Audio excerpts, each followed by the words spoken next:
Hello everyone, welcome to the economics lecture series by Institute of General Studies. Please note that all the lectures are interrelated. Therefore, it is advisable to start from the beginning and watch the complete economic series for wholesome understanding of UPSC economics syllabus. So let us start with the gross national happiness. Gross national happiness, it measures the psychological well-being of an individual of it measures the psychological well-being of a country, if I may say so. It was developed by the fourth king of Bhutan, J.S. Wangchuk, in 1972. You need not memorize this. You only should know that it was developed in Bhutan. The four pillars of gross national happiness are, these are the four pillars: sustainable socio-economic development, environment conservation, preservation of cultural values, good governance. तो ये जो चार pillars हैं ये self explanatory हैं. जो socio economic development हो रही है वो सस्टेनेबल होनी चाहिए. सस्टेनेबल का मतलब क्या है? सस्टेनेबल डेवलपमेंट वो डेवलपमेंट है विच meets the demand, which meets the need of the present generation without compromising the ability of the future generation to meet their demands needs. Therefore जो सोशियो इकोनॉमिक डेवलपमेंट है वो sustainable होनी चाहिए. Environment को conserve करना चाहिए. They should be focus on conservation of environment. जो cultural values है, जो GNH है, वो कल्चरल वैल्यूज़ पे भी फोकस करता है. दीज आर मोस्टली बेसिकली क्योंकि ये भूटान के अंदर ये इंडेक्स यूज़ होता है, इसलिए these cultural values are mainly Buddhist values. Then the fourth dimension is good governance. Good governance मतलब कि प्रशासन के अंदर, गवर्नेंस के अंदर ट्रांसपेरेंसी कितनी है, पारदर्शिता कितनी है, अकाउंटेबिलिटी कितनी है, एंड करप्शन कितना है. अगर ट्रांसपेरेंसी ज़्यादा है, अकाउंटेबिलिटी ज़्यादा है, करप्शन कम है, तो these are some of the parameters जिससे हम कह सकते हैं कि उस कंट्री के अंदर गुड गवर्नेंस है. हमें इन फोर पिलर्स का फेयर आइडिया होना चाहिए. Generally no one will ask कि what is gross national happiness, and even if it is asked तो ये चार पिलर्स के अलावा आपको डिटेल में जाने की ज़रूरत नहीं है. बट फिर भी हम थोड़ा सा और एक्स्ट्रा इसको पढ़ लेते हैं for our intellectual understanding. Lately, the four pillars have been further classified into 9 domains in order to create widespread understanding of GNS. इसका मतलब ये है कि इन 4 पिलर्स को फर्दर 9 डोमेन्स के अंदर क्लासीफाई किया गया है. और वो 9 डोमेन्स क्या है? Psychological wellbeing, health, education, time use, cultural diversity, resilience, good governance, community vitality, ecological diversity, resilience, living standards. ये 9 डोमेन्स आपको याद करने की ज़रूरत नहीं है. This is only for information. आप इसको पढ़िए, थोड़ा सा समझिए, अगर याद रहता है तो ठीक है, अदरवाइज़ आपको इस पर स्ट्रेस नहीं देना है. बट ये 4 पिलर्स आपको पता होने चाहिए. और ग्रोस नेशनल हैप्पीनेस जो इंडेक्स है ये भूटान में डेवलप हुआ था, ये आपको पता होना चाहिए. जनरली जो क्वेश्चन आते हैं किसी इंडेक्स से रिलेटेड, उसमें सबसे पहले ये पूछा जाता है कि ये इंडेक्स किसने बनाया. सेकेंड कि इस इंडेक्स के जो पैरामीटर्स हैं वो कौन से हैं. थर्ड इज़ उसके अंदर इंडिया की रैंकिंग क्या है.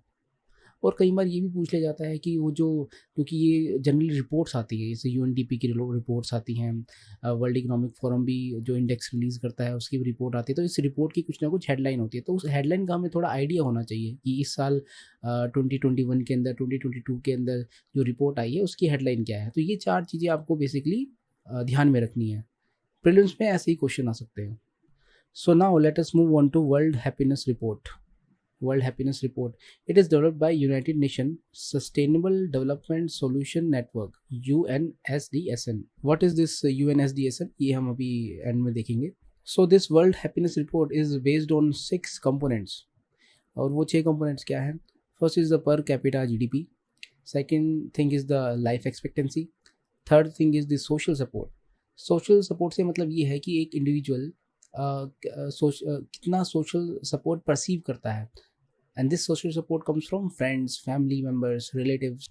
तो किसी कंट्री के अंदर एक एवरेज सिटीज़न को कैसा फील होता है कि उसे कितना सोशल सपोर्ट मिल रहा है from friends, family, relatives etcetera, उसे सोशल सपोर्ट से मेजर किया जाता है. The next component is the perceived freedom to make life choices. Life choices हम पहले भी स्टडी कर चुके हैं. When we studied Human Development Index, every person should have freedom to make life choices. उसके पास choices होनी चाहिए. स्कूल एजुकेशन की चॉइस, कॉलेज एजुकेशन की चॉइस, अच्छी मेडिकल फैसिलिटी की चॉइस, जॉब्स की choice, etcetera. The next dimension is freedom from corruption. Freedom from corruption basically ये indicate करता है कि गवर्नेंस किसी कंट्री के अंदर अच्छी होनी चाहिए। अगर गवर्नेंस सही होगी तो करप्शन भी कम होगा, there will be freedom from corruption. Generosity, generosity का यहाँ पर मतलब है कि जो बेसिकली जो मेटेरियलिस्टिक चीज़ें हैं जैसे कार, फ्रिज, टीवी, इन सब की कमी नहीं होनी चाहिए। Okay, so now we have studied all these 6 components. Let us move further. India has been ranked 139 in the World Happiness Report 2021. So 139 is a very poor performance. Certainly we need to improve upon many parameters so that World Happiness Report के अंदर India की ranking improve हो जाए। Finland has been ranked as the happiest country in the world for the fourth consecutive year in the report World Happiness Report 2021. आपको ये चीज़ और याद रखनी है, गैलप वर्ल्ड पोल कई बार पूछ लिया जाता है कि जो ये सर्वे बेसिकली ये सब चीज़ें जो हैं इनको मेजर करने के लिए कुछ सर्वे किया जाएगा। सोशल सपोर्ट आप कैसे मेजर करोगे, आपको सर्वे करना पड़ेगा। तो ये सर्वे जो होता है वो सर्वे गैलप वर्ल्ड पोल यूज़ करता है, उसके आधार पर ये 6 कंपोनेंट मेजर किए जाते हैं। Now let us study about SDSN, sustainable development solution network. So the SDSN was launched in 2012 to mobilize global scientific and technological expertise to promote practical problem solving for sustainable development goals and the Paris Climate Agreement. So आपको याद रखना है कि SDSN 2012 के अंदर it came into existence to develop expertise to solve the problems related to the achievement of SDG Sustainable Development Goals and the Paris Climate Agreement. Now let us study the Global Hunger Index. Global Hunger Index ये बहुत ही important index है, इसका हमें पता होना चाहिए।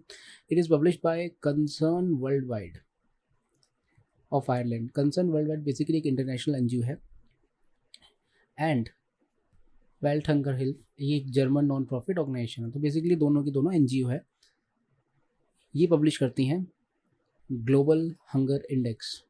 But this index was originally developed by 3 entities. First is the concern world wide, wealth hunger health, and the third is international food policy research institute IFPRI।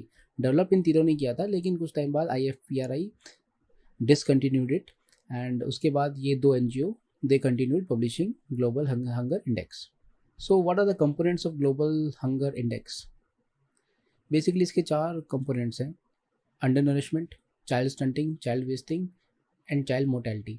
ये चारों के चारों पैरामीटर्स हमें समझना बहुत बहुत ज़रूरी है। प्रीलिम्स में भी कई बार डायरेक्टली क्वेश्चंस पूछ लिए जाते हैं कि ग्लोबल हंगर इंडेक्स के कंपोनेंट्स क्या हैं। So the first component is undernourishment. Undernourishment क्या है? The share of the population whose caloric intake is insufficient.